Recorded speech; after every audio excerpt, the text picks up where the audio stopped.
அஸ்ஸலாமு அலைக்கும் வரஹ்மத்துல்லாஹி வபரகாத்துஹு. என்னோட குட்டி விலாக் பார்க்கலாமா? இன்றைக்கி தேர்ஸ்டே. இன்றைக்கி எனக்கு வேலை இருக்குது. அதனால் காலைல வெள்ளனே எழுந்திரிச்சிட்டு எப்பயும் போல் ஒர்க்கெல்லாம் ஸ்டார்ட் பண்ணிட்டேன். நான் எடிட் பண்ணும்போது நல்லா மழை பெஞ்சிக்கிட்டு இருக்குது. சவுண்ட் கேட்குதான்னு தெரியலை, கொஞ்சம் அட்ஜஸ்ட் பண்ணிக்கோங்க.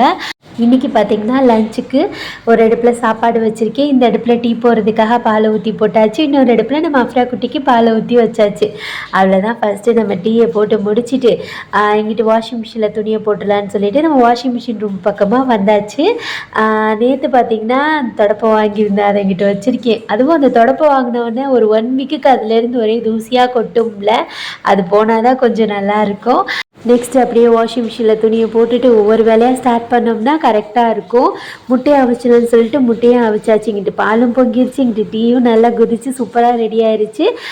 டீயை குடித்து முடிச்சுட்டு இங்கிட்டு வாஷிங் மிஷினையும் போட்டு விட்டுட்டு பாப்பாவை எட்டி பார்த்தா பாப்பா நல்லா தூங்கிட்டு இருந்தா. காலையில் மணி பார்த்திங்கன்னா ஒரு 6:30 மணிக்கிட்டே இருக்கும்.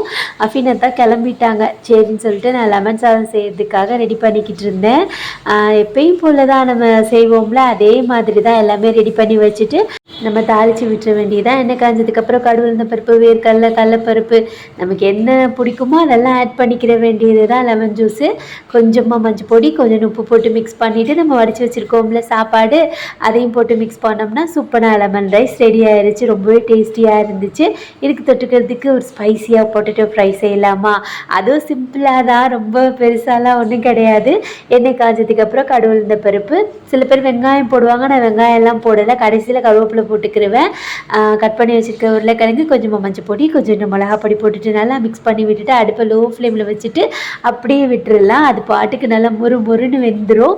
இங்கிட்டு முட்டையும் அவிஞ்சிருச்சா, அதை ஃப்ரை பண்ணணும்ல, அதுக்காக கொஞ்சம் மஞ்சள் பொடி, கொஞ்சம் மிளகா பொடி, மிளகு ஜீரகத்தூள், கொஞ்சமாக உப்பு போட்டு மிக்ஸ் பண்ணி வச்சுட்டு அதையும் அப்படியே பரட்டி எடுத்து எண்ணெயில் பொரிச்சோம்னா சூப்பராக எங்கிட்டு பேர் என்னன்னு தெரியலையே, முட்டையும் ரெடி ஆயிடுச்சு. அப்புறம் குட்டியும் காலையிலே குளிக்க வச்சு அழகாக ரெடி பண்ணியாச்சு. மேடம் பாருங்கள் எப்படி உட்காந்துருக்காங்க, ஒன்றும் தூக்க கலக்க விடலை மேடம்க்கு.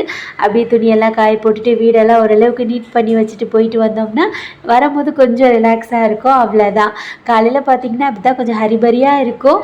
ஆனால் வேலை முடிச்சுட்டு நம்ம வீடை பார்க்கும்போது கொஞ்சம் அழகாக இருக்கும்ல, அவ்வளோதான்.